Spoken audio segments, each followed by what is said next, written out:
السلام علیکم health and fitness کے پیارے دوستوں، آپ سب کو ایک دفعہ پھر آپ کے اپنے چینل ہیلتھ اینڈ فٹنس میں خوش آمدید۔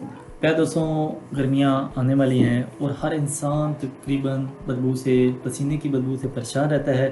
کوئی ایسا انسان نہیں دیکھیں گے آپ جو آپ کو پسینے کی بدبو سے پریشان نہ نظر آتا ہو۔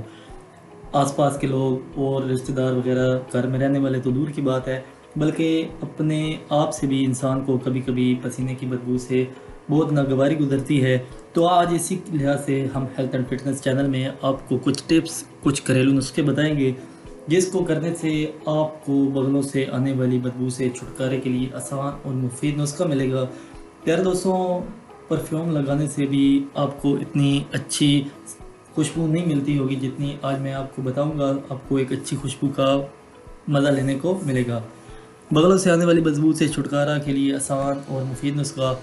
اگر آپ اپنی بغلوں اور پسینے کی بدبو سے تنگ ہیں تو ہمارے چینل میں بتائے گئے اس طریقے کو، آج کی اس ویڈیو کو ضرور اپنائیں اور ناگوار بدبو سے نجات پا سکیں گے۔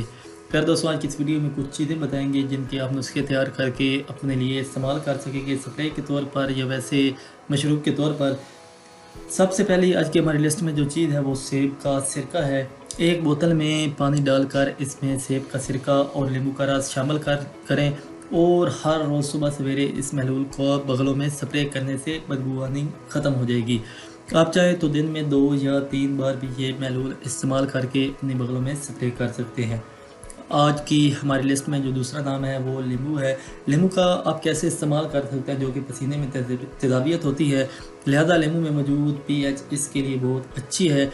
لیمو کاٹ کر اسے اپنی بغلوں میں 15 منٹ تک رکھیں اور بدبو سے ہمیشہ کے لیے نجات پائیں۔ ہائیڈروجن پر آکسائڈ آج کی ہماری لسٹ کا تیسرا نام ہے۔ پانی یا عرق گلاب میں ہائیڈروجن پر آکسائڈ ڈال کر اس محلول کو بغلوں میں لگانے سے بدبو ختم ہو جاتی ہے۔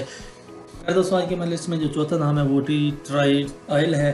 یہ تیل جلد کے لیے بہت زیادہ مفید ہے اور اس کے استعمال سے نہ صرف جلد کی بیماریاں اور انفیکشن دور ہوتی ہے بلکہ یہ جسم کی بدبو کے لیے بھی بہت مفید ہے۔ چند قطرے ٹی ٹرائی آئل کو عرق گلاب میں شامل کریں اور اس محلول کا سپرے کریں۔ جسم اور بغل کی بدبو ختم ہو جائے گی، نہیں تو بہت حد تک کم ہو جائے گی۔ پھر دوستوں، آج کی ہماری لسٹ میں جو آخری نام ہے وہ نیچرل سوپ کا ہے۔ نیچرل سوپ کے استعمال کا ہے۔ کوشش کریں کہ قدرتی آئل سے بنے صابن کا استعمال کریں۔ نہاتے ہوئے ایسے صابن سے نہ صرف آپ کی جلد نرم و ملائم رہے گی بلکہ بدبو بھی مکمل طور پر جاتی رہے گی۔ پیارے دوستوں، آج کی اس لسٹ میں کچھ نسخے تھے جو میں نے آپ کو بتائے۔ امید کرتا ہوں آپ کو آج کی ہماری ویڈیو پسند آئی ہوگی۔ مزید اچھی ویڈیو کے لیے ہمارے چینل کو بھی ضرور سبسکرائب کریں اور ساتھ ہی ساتھ بیل آئیکن کے بٹن پر کلک کر کے نوٹیفیکیشن کو آن کر لیں تاکہ ہماری ہر آنے والی نئی ویڈیو اب تک پر وقت پہنچ سکے اور آپ کو بذریعہ نوٹیفیکیشن میسر آ سکے۔ انشاءاللہ زندگی رہی تو ایک نئی ویڈیو کے ساتھ آپ کی خدمت میں حاضر ہوں گے۔ تب تک کے لیے اللہ حافظ، جزاک اللہ۔